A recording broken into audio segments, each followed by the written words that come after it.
طريقة وأحد مشاريع استخراج الملح. معنا هنا الأخ علي أحد عمال استخراج الملح في هذا المشروع، والمتوقف أصلا بسبب الأزمات المتتالية وآخرها أزمة المشتقات النفطية. السلام عليكم أخي. عليكم السلام ورحمة الله. كيف حالك؟ إن شاء الله بخير. الحمد لله بخير. كيف أحوالكم؟ والحمد لله. طيب اليوم نريد نحن والمشاهدين أن تضعنا في صورة كيفية استخراج الملح أو مراحل استخراج هذا الملح ووصوله إلى منازلنا.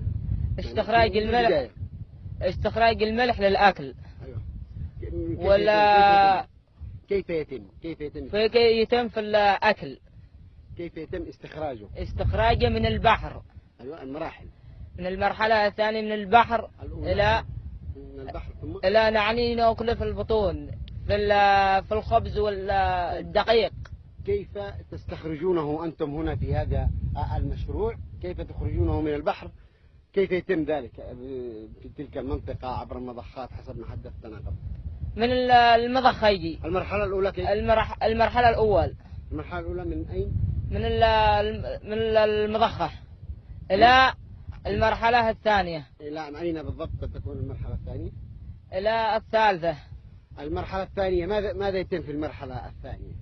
الملح.